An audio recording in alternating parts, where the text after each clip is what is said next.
La chambre, une prise de vue singulière, oui, assurément, hein. Quand le stagiaire arrive dans la salle, l'appareil est déjà installé sur pied et là on découvre une espèce de monolithe comme ça avec un chiffon posé à côté. On fait le tour de l'appareil, on repère certains éléments, on voit bien l'optique, on voit un soufflet et puis on cherche évidemment à regarder à travers cet appareil, on cherche la visée en quelque sorte. Et on a une volonté de traverser l'appareil comme on a l'habitude de le faire pour regarder. Et en fait, là, on découvre déjà une image qui est déjà là, hein. Elle est sur un verre dépoli, elle existe. Et en plus, elle est déjà renversée et inversée. Donc un système de visée vraiment très très étonnant. Et puis la taille de l'image, hein, cette taille qui est à peu près de cette taille-là. Hein, donc c'est quand même assez grand. Il faut vraiment prendre du temps. On regarde avec les deux yeux.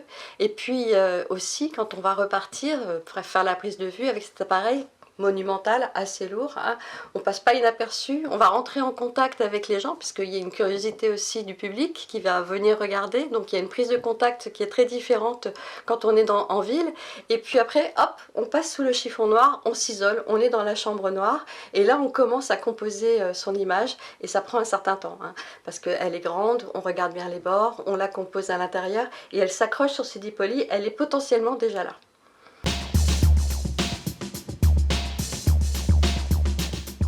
Pourquoi utiliser une chambre? Alors, différents profils de stagiaires qui peuvent venir, qui pourraient venir parce qu'ils ont fait l'acquisition d'une chambre sur un marché aux puces ou parce qu'ils ont récupéré ça avec quelqu'un de la famille et puis ils veulent savoir l'utiliser.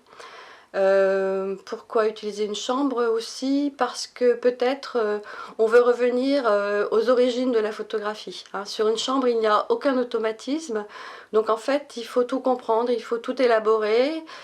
Pourquoi utiliser une chambre? Ça peut être aussi parce qu'on a envie de changer de rythme de prise de vue, hein. C'est quelque chose qu'on va faire dans un temps beaucoup plus long, mais quand même avec une certaine rigueur. Pourquoi aussi? Parce qu'on s'engage dans une pratique professionnelle.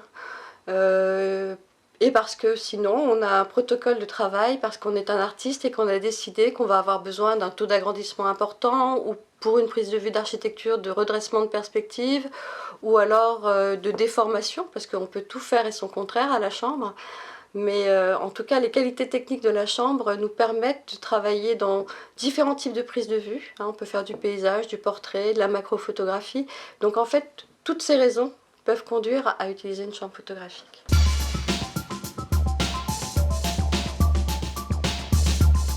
L'apprentissage de la prise de vue à la chambre vise à rendre capable d'utiliser les trois mouvements de la chambre, qui sont le coulissement, les décentrements et les bascules. En fait, ces trois mouvements vont lui permettre de faire une mise au point sur un plan, sur un point, de corriger des perspectives, de corriger des déformations ou de les accentuer, d'éliminer des éléments parasites dans la prise de vue et d'avoir une grande définition dans l'image. Cet apprentissage, en plus des trois mouvements, nécessite aussi des apprentissages périphériques. Il va falloir être capable d'utiliser une cellule photographique, puisqu'on n'a pas d'automatisme. Il va falloir être capable de charger un châssis plan film avec des négatifs, et ça, on le fait à l'aveugle. Et aussi, on va être capable, à un moment donné, de scanner des négatifs pour pouvoir regarder les images qu'on a fait. Et ça se fait quotidiennement.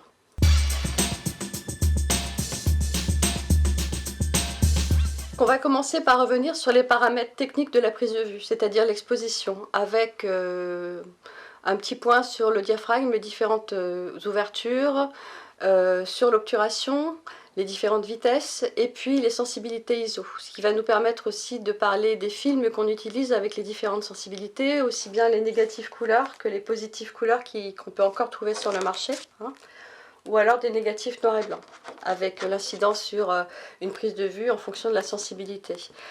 On va revenir aussi sur les focales, les optiques, puisqu'on n'est plus sur le même format, hein, ça change un peu les choses.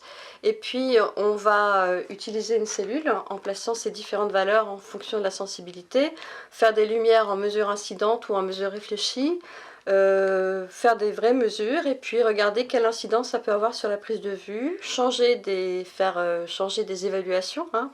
Qu'est-ce que ça fait de travailler avec une vitesse lente? Qu'est-ce que ça fait quand on cherche à avoir une grande profondeur de champ ou au contraire une profondeur de champ très limitée? On va parler de tout ça, on va expérimenter et puis ça nous permettra l'après-midi de commencer véritablement la prise de vue. On va aussi commencer à ouvrir les sacs de chambre et là on va voir en fait tout le matériel qu'on peut avoir dans un sac qui vont nous permettre de manipuler un petit peu, et on va commencer à démonter les chambres, à les remonter sur une table comme ça à deux, ce qui va nous permettre d'avoir une certaine dextérité et puis d'être plus en confiance l'après-midi quand on sera vraiment sur le terrain.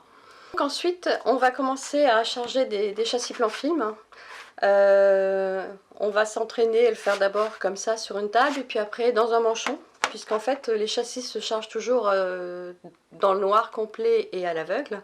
Donc c'est un petit exercice comme ça de dextérité, puisqu'il faudra apprendre chaque jour à charger les châssis pour partir en prise de vue et à les décharger quand on rentrera pour pouvoir les amener au développement. Donc on apprend à enlever les tiroirs, les remettre dans le bon sens, dépoussiérer, charger le film en fonction d'un certain sens. On a des crans, hein, ça nous aide. C'est un petit exercice de concentration et c'est pas du tout difficile en fait.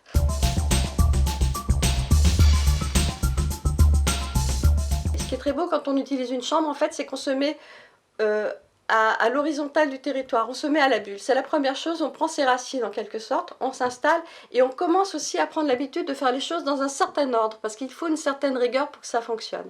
Prise de vue, donc on va faire une mesure de lumière. Une fois que le cadre sera fait, on va charger le châssis, faire la prise de vue, choisir un autre plan, faire une seconde prise de vue et puis on va rentrer et puis décharger les films et apporter ça au développement. Dès le lendemain matin, on va récupérer les films et on va commencer à les regarder à travers une vitre. Donc on voit tout de suite les problèmes de chargement de châssis, hein. Il peut y avoir un châssis qui a un petit peu débordé ou une manipulation qui a fait que le film est un petit peu voilé. En général, ça se passe bien quand même parce que moi je contrôle les châssis avant qu'on parte en prise de vue, mais ça peut arriver.